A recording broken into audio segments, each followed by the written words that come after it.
Hello, I'm Fran Harrison. I manage Fairbridge and I'm on the Children and Young People's Trust Board for FOSCA, and the last board meeting was the 19th of July. We had 6 items. Out of those 6 items, there was a big discussion, quite a large part of the meeting, on what the coalition government themes are and the impact on Bristol children's and young people's services and the voluntary sector of that. Annie Hudson, who's the Director of Children and Young People's Services, introduced the discussions by saying that the local authority itself would change into being an enabler, a broker and a commissioner of services, less a provider of services. And in fact the trust itself would no longer be required by statute, so even that was up for discussion. The Department of Education faces 10 to 20% reductions, and this might mean more than 20% cuts of non-school provision. This year has already seen a 22.5% cut in the area-based grant, which has impacted mostly on the connection service, but other services as well. They won't be able to set a budget until November, so we're all in rather limbo until then.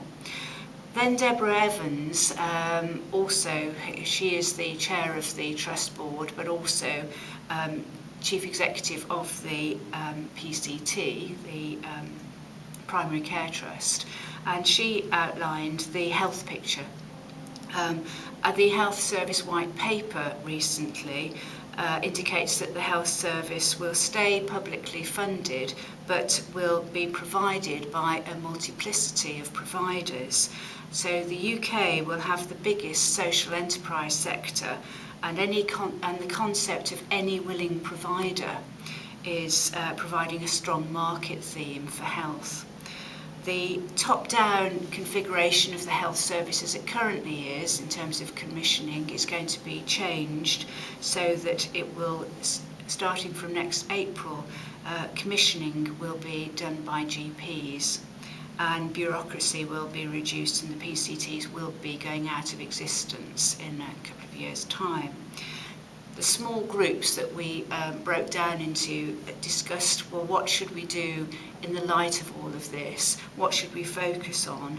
And now there is, some separate outcomes of those discussions being prepared, but similar, the sorts of things that came up were, the need to strengthen the primary school sector in Bristol and develop models for secondary schools to work better together for better outcomes, because there isn't going to be all of that central support any longer for them. Keep concentrating on the most vulnerable young people, for example through statementing. Clarify the accountability of the trust if we are going to maintain it, who it should be accountable to and for what. Align the areas, the localities, the neighbourhoods, the GP clusters, so that we are going to have much more consistency. Ensure that messaging and communications to staff and all the stakeholders is clear, so that the trust can help all of those people make some sense of this very changing and confusing world that we're in at the moment. So those are just a flavour of some of the sorts of things that were coming out of the group. Then on we had an update from Alison Jackson on the Total Family update. It's a joint project with North Somerset and commissioned by the local strategic partnership. It's 2 objectives, one for families to access holistic support more simply, and secondly for agencies to achieve greater efficiency, reduce duplication, less passporting and more effective prevention of family crisis. So one of the things that's come out in stage 1 of the pilot is that there needs to be, the big barrier to be overcome is the link between the children and young people services and adult services, because of course families fall between the